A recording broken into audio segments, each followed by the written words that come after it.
नमस्कार। आज हम एक ऐसी किताब की बात करने वाले हैं जिसे एक तरफ तो साहित्यिक मास्टरपीस माना जाता है और दूसरी तरफ अब तक लिखी गई सबसे क्रूर कहानियों में से एक। और यही अजीब सा विरोधाभास कॉर्मैक मैकार्थी के उपन्यास ब्लड मेरिडियन के दिल में बसा है।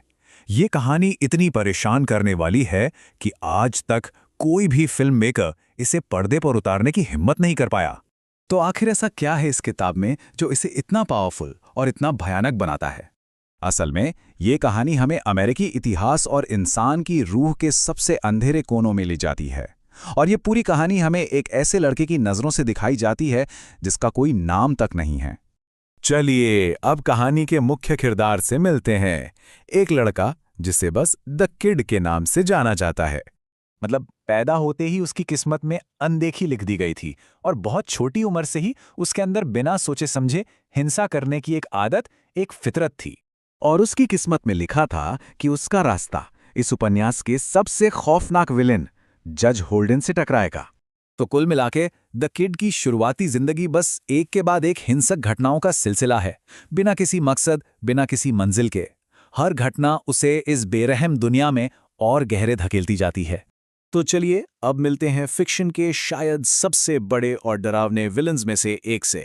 जज पहली बार एक धार्मिक सभा में दिखाई देता है। वो एक बहुत ही विशाल 7 फीट लंबा गंजा आदमी है जिसकी ना तो भौहें हैं ना पलकें। देखने में लगभग किसी दूसरी दुनिया का लगता है। वो बड़े आराम से भीड़ से बात करता है और वहां के पादरी पर धोखेबाज होने का इल्जाम लगाता है। वो ये भी कहता है कि पादरी पर एक 11 साल की बच्ची के साथ जुर्म करने का भी आरोप है। इस इल्जाम से वहां भयानक दंगा भड़क जाता है जिसमें कई लोग मारे जाते हैं और बाद में जज बड़े आराम से कबूल करता है कि उसने तो उस पादरी को जिंदगी में पहली बार देखा था। और यही बात जज के कैरेक्टर को पूरी तरह से समझा देती है। एक ऐसी ताकत जो बस अपने मजे के लिए तबाही और मौत का खेल रचता है। कहानी आगे बढ़ती है। द किड और उसका एक साथी मैक्सिको में गिरफ्तार हो जाते हैं, पर उन्हें जेल से एक अजीब ऑफर मिलता है बदनाम ग्लैंटन गैंग में शामिल होने का। और अंदाजा लगाइए वहां उनकी मुलाकात किससे होती है? जी हां, जज से। और ये गैंग करता क्या था? Scalp hunting. और ये कोई मनगढ़ंत बात नहीं है, ये उस दौर की एक भयानक ऐतिहासिक सच्चाई थी जिसमें मैक्सिकन सरकार बॉर्डर पर रहने वाले मूल निवासियों की खोपड़ी लाने के लिए इनाम देती थी।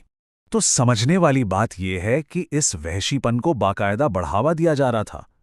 सरकार पैसे दे रही थी और हत्या एक मुनाफे का सौदा बन चुकी थी। और इस गैंग का पतन देखिए।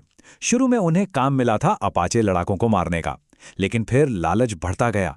वो शांति से रह रहे मूल निवासियों के गांवों पर हमला करने लगे, औरतों और बच्चों तक को मारने लगे, सिर्फ उनकी खोपड़ियों के लिए। और जब उससे भी पेट नहीं भरा तो वे मेक्सिको के आम लोगों और सैनिकों को ही मारने लगे ताकि उनकी खोपड़ियों को भी बेच सकें। मतलब ये लोग भाड़े के हत्यारों से बिल्कुल शैतान बन चुके थे जिन्हें सिर्फ पैसे से मतलब था। और जैसे जैसे ये खून खराबा बढ़ता है, जज की असली फिलॉसफी सामने आती है। एक ऐसी सोच जो इस पूरी कहानी की नींव है। उसका तर्क ये है कि अगर भगवान को इंसानों की इस हैवानियत को रोकना होता तो वो अब तक रोक नहीं चुका होता।